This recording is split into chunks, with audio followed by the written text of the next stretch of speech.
ไปสักพักเลี้ยวให้เจ้าของบังหารมีคอมเมนต์หนึ่งนะทุกคนบอกเขาว่าลองตัดหูมันเบิ่งเดี๋ยวมันจีเศร้าครบไก่ก็มีคนว่าแต่ว่าคางหนึ่งเขาตัดแล้วนะทุกคนมาบอกครบมันคางหนึ่งเขาตัดแล้วเนี่ยคางหนึ่งจะได้ตัดอีกลองเบิ่งยันว่ามันเศร้าคือเพิ่นว่าก็มีนะแล้วก็จะตัดหางมันออกจะน้อยแต่มันบ่งามนะทุกคนตัดหางมันเป็นกุดุดกะไม่มีทางเลือกทุกคนลองตัดเบิ่งนะลองตัดเบิ่งตัวขอบปากเขาก็มีนะทุกคนแต่ว่าบางทีเขาก็ใส่บางทีเขาก็ไม่ได้ใส่คือมันอยู่หน้าทุกคนเขาใส่ไปออกไปหน้ามันเที่ยวเขาเที่ยวออกนะอยู่หน้าบางทีมันก็เขามาบ้านคำๆแล้วก็ตอนแรกมันก็จะออกไปหน้าปลาเทาอยู่หน้า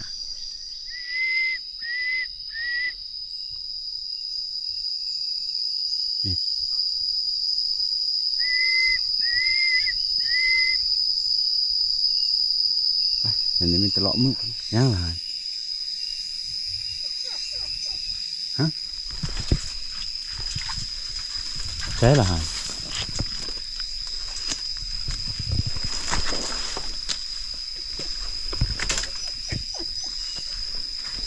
ไม่ใช่หรอ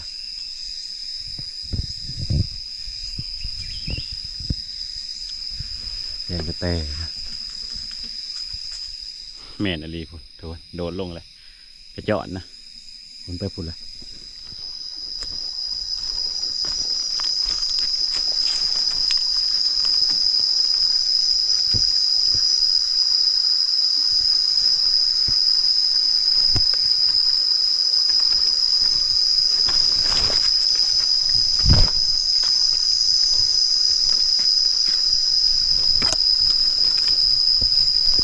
เอ้ยยิงยางว่าต่ำที่ได้ยิงให้ฉันยิงบาทหนึ่งเนี่ยตัวกูไม่ได้ยิงยังงัดออกมาคันยิงอะไรก็ได้ที่ได้เราบึกโดดย่างได้หรอป่ะฮะยังว่าออกมาคือกะโอ้ยมีแต่แนวเนาะได้ว่ามียาคือมีแต่ยาย่ากูนะไม่เป็นยานะยาเนี้ยยาแก้ปวดไม่ได้เอายาแก้ปวดลองไปกินเว้ยเนาะกับอันนั้นปลาพูดมันเหยียดเลยเหยียดชื่อได้ลูกบ่ได้มาบ่ได้ขายจะไปบุเป็นมาบ่ขายไปบ่เป็นมันพิล็อกแอลมันหรือวะแจกลายหรือว่าจังไดตอนมันจะขึ้นรถไทยมันก็ดีๆมันจะเป็นยังก็บอกกูเชื่อมายังกับมันเป็นแนวนี้ไพ่จิรุมาตอนมาแต่ให้ยอดให้ก็ยังดีๆอาการมันอยู่เฮิงเติมมันไปอย่างย่างไปได้แค่มันเป็นจะได้ให้เขาไปได้กระบดเขาไปได้กระบดเขาเนี่ยมันได้ย่างมาแต่ให้โอ้ยเฮ็ดโลดแค่นั้นนี่เอ้ากินข้าวกินน้ำแล้วก็ไปทางไหนล้างกระสวยบ่ไปหอบทีบนั่นมาตัวนี้ได้จ้ะมัดคือเก่าเผาบอนโอ้มันกัดเสือให้ได้มันสิของทางมันว่าเองอันนั้นไอ้มันกินละลายแล้วมันไปเป็นเนาะไม่ได้นั่นมัดตรงนี้มัดมันออกปะยามันออกเป็นกูมัดรวมนี่อาหารเสาหอทวนจะได้บิดมึงไม่ได้ยังปะเจ้ากูได้ยังคือตะเกาหมานมาแล้วมันมีปนป่าคือชิบพ่อเราตัวนี้ต้องมาเอาตัวนี้อีกพอได้ยัวเขาลงท้องนี่ห้อยนี่กะนี่เอาแบบง่ายๆแล้วนี่โอ้พอให้ตื่มใส่กันนี่ห้อยตาแดงเพิ่นปะเอ้าเป็นในพันห้อยอีก1 มื้อมานี่จัดไปถ่ายเก็บเอาง่ายๆแล้วนี่จะมีม่องกับพอได้กินอยู่เราป่ามันเอาม่องมานะนี่แห้งลายนี่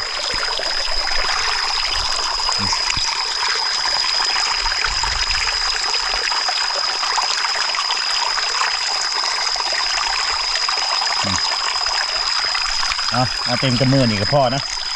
พอได้ย่อเขาลงท้องนี่เอาพอแล้วเอาลายดอกจะเราเอากับลายอยู่แล้วผมนี่จะห้อยแล้วนี่พอแล้วสำนี้ก็ได้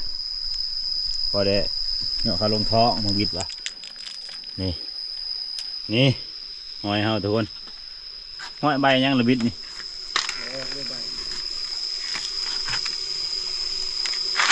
เลย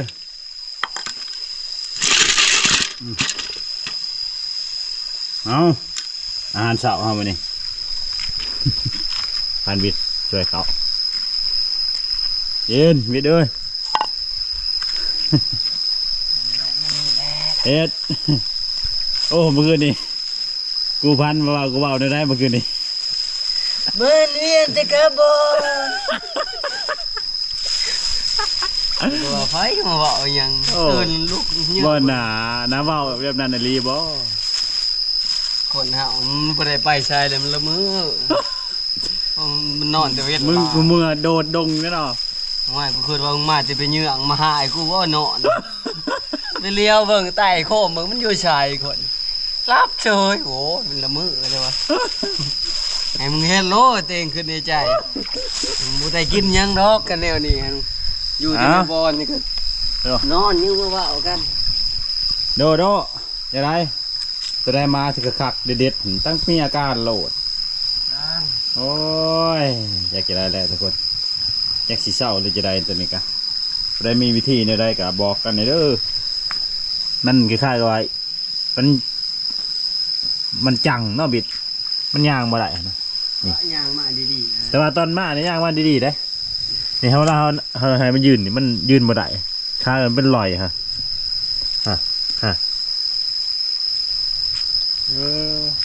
กลางเป็นมีแต่จะพูกันไว้นี่แหละพูกันไว้ทำมันอยู่ฝาบอลนี่แหละนี่เดี๋ยวหอยเฮา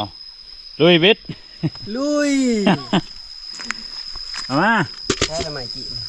หั่นถั่วมาเดี๋ยวก่อนล้างกันทีจุ่มน้ำซื่อๆก็ได้นะจริงละไว้ไม่ใช่ก็ละเพราะมันเป็นวิธี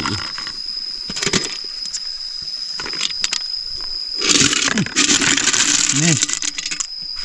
ร้อยแค่นี้นี่เห็นไหมไปล่างให้ที่มือให้ที่กินข้าวล่างเห็นยังมันเนะล่างเห็นเนะเขากินข้าวมันไม่ได้ล่างมือแช่ขี้ให้เบิ่งน้ำบ่ฮะไปล่างมือเดียวนี่กินแต่ว่าแช่ขี้ให้เบิ่งกับขี้ให้เบิ่งแค่ละน้ำมันไปก้อยละไอ้เนี่ยไม่ได้ใส่เกลือใส่ย่างเกลือกินเกลือแต่น้อยจนใหญ่ไม่ใช่เกลืออีกให้ดินมันออกขนาดเอานี่แหละอาหารที่เพิ่นทิมบ่ได้อันนี้สิมานหรือบ่มานก็เป็นทิมบ่ได้เลยทุกคนเอ้ยเอามาเพียรมันก็กินบ่มันก็กินคือเอาอะไรนี่มันก็กินบ่มันก็กินจริงได้สุดยอดว่าที่เผ็ดคือเจียวที่ล้างให้เบิ่งนี่แต่ว่ามื้อนี่ล้าง80 เทื่อแล้วถ้าเรากินข้าวในล้างแต่มือบ่มาล้างสำนั่นเลยล้างพุ่งล้างแล้วมาจำเจียวเนาะคักนี่บอลเช็ดกับเช็ดสิกุนนี่แหละ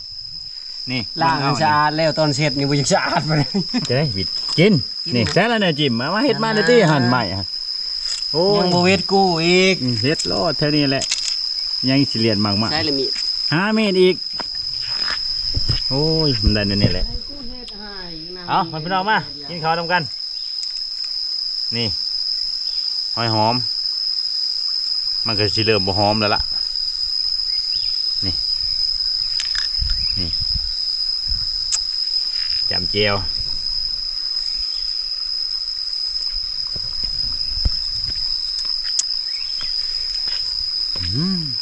ผักเว้ย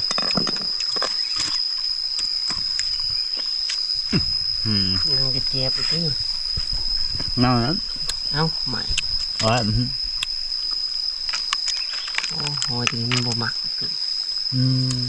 มึงไปยังไงยังหน่วยไปพนวมกูเลยได้ยังชื่อว่าไผ่แกเลยหอยผู้สาวเบิดหรือเปล่าหอยผู้สาวตัวเดียวนี่เนาะกูได้ตัวเดียว เมืองได้ตัวเดียวอีกเปียหัวดิ กูยืหัวตัวมืออื่นนี่กูไปดีหัวตัวไหน บ่อยากบังว่าอ้าวใกล้ที่เป็นละเมอแบบนั้นทำไมเนี่ย กูมาพูดกับมึงจะใช้เชือกกูบ่เคยสร้างเรื่องแบบนี้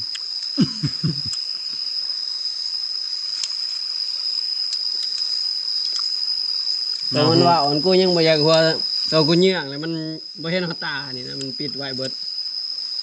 ประดานเสียงมันคือแจ้งนี่กูไปใส่ตัวเองเปล่ากูไม่ได้เยื่องนะอยู่ในหันกูคิดว่ามึงกำลังมา โอ้ กูเยื่องมันหามันอยู่ใส่มันอยู่นี่กูโอ้โหเสียงมันมาแต่ใส่อีกกูว่ายังเจอเฮ็ดโลดเลยกูคิดว่ามันมาแต่เยื่องแล้วมันว่ากูเพิ่งกูคิดได้ที่ของตัวเองบ่ได้ มารอบนี้มีแต่อุปสรรคขนาดมีแต่แนวเอาสิเราไปในไรเหมือนนี่ มันนี่คือลังผู้ที่ไปตามจ่ายก็มามันบ่อยากไปนะทุกคนมันไปแบบสบายๆมาโมเมนมาเด็ด เอาเขาเนาะ สิไปแน่นอนสิไป อ๋อนี่ลุกบ่ได้ลุกโดเอาให้เด้อมามึงตัวน่ะ เอาให้ข้าวน้ำมึงนั่นแหละไปเอาไม่น้อย เอาหน่อยเอา เลย นั่นน่ะ ไปเร็ว เอาดู ข้าวมันทำให้กินขึ้นมาผู้จะได้แต่มึงเมื่อยออกแห้งแน่ มันมีน้ำชุบมันนี่น้ำชุบหอยย่างวะ โอ้เมื่อยมึงสิเสียกัน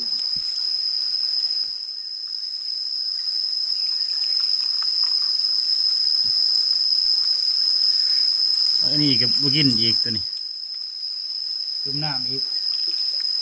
เอาดูเอานี่ ไปจมใส่สุดท้ายมันกินบอลอันนั้นบอลมันนอนกับบอ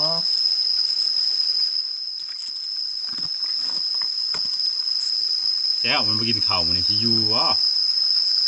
มันกินข้าวนี่อยากเช็ดตัวไหนมันกินข้าวแค่นี้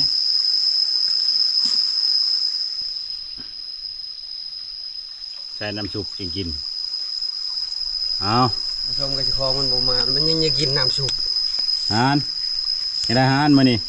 อันตัวมันมีผลงานนี่มาจากไล่ละได้ เอาได้คาหนึ่ง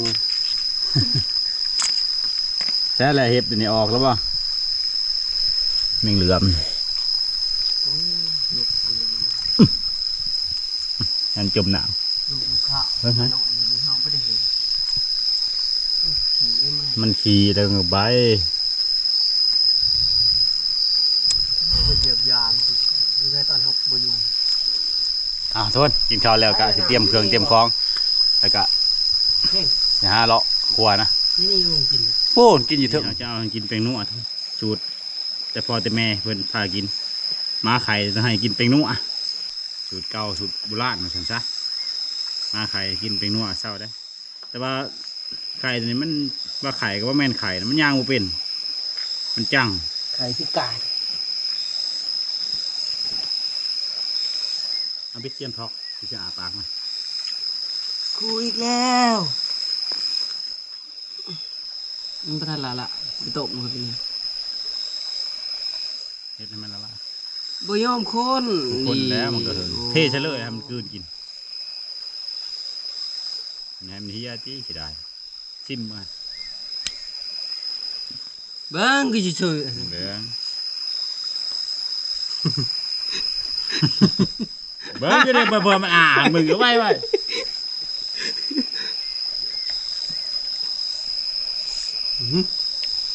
นัวในพริบตา สิ กินไว้คันอยากเช่าหันอุ้ย เอา เบีย ใหญ่ สุเลล่า อย่า นี่กินน้ำไว้ มันบ่กินดอกก็บ่ใส่เนาะ พอแล้ว เจ้าสิตายเนี่ยให้กินเป็นนุอันนี้ไปจัก มันคัดคอดิเป็นนัวประทันละลายมันบะ เฮ็ดบัดนี้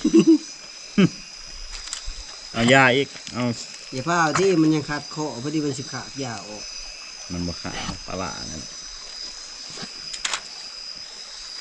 เอายาปลาร้าให้มันกิน ปลาลาหรือซาร่าปะซาร่าอะไรเนาะ ซาร่าย าซาร่า ล ยา ด มา ไข้ วิน ซาร่าลดไข้ลดอันนั้นปวดหัว มันไม่ได้ปวดหัวที่ตัวนี้ครับ ลดได้ทุกอย่าง อ๋อ แก้ปวดก็ได้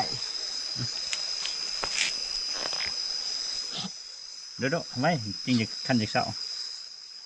โอ้มันจนบ่อยากอ่าน เอ้าเดี๋ยวตัวนี้บุเขาดอกเจ็บกว่าแล้ว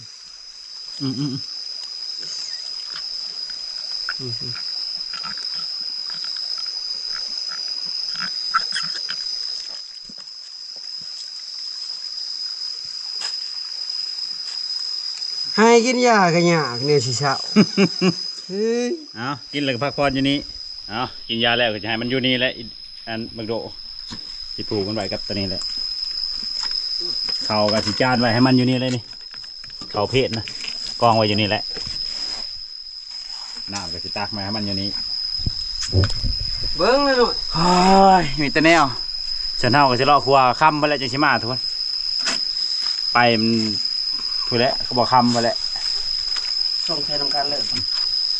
ส่งไปส่งมันดูแล้ว 4-2พอแล้ว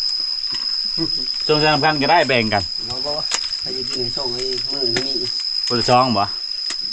ผู้เช้านี่ก็ซองอันนี้ก็จะซองอีก ช่องนี่ใช่ผู้สาวอันหนึ่ง นี่แต่กินแต่กาแฟแล้วก็เลาะอะไร เอาไปคนละช่อง เอ้าทุน คนละช่อง ช้าการฮะแฮมเบอร์แมนช้าครัวได้ปะนี่แต่สำหรับคลิปนี้ก็ สิจบสำนี้แหละทุกคนบ่มีหยังจะได้กะจะเผาเบื่อจะเผานายกันได้กะถ้าติดตามกันคลิปต่อไปนะ มีอย่างคือเป็นกำลังใจให้คือเก่า มีหยังกะขอแต่ว่าพี่น้องเบิ่งทางนี้กะสิทายกุ้งไม้กุ้งตอกหั่นแหละให้เบิ่งคือเก่าหั่นแหละ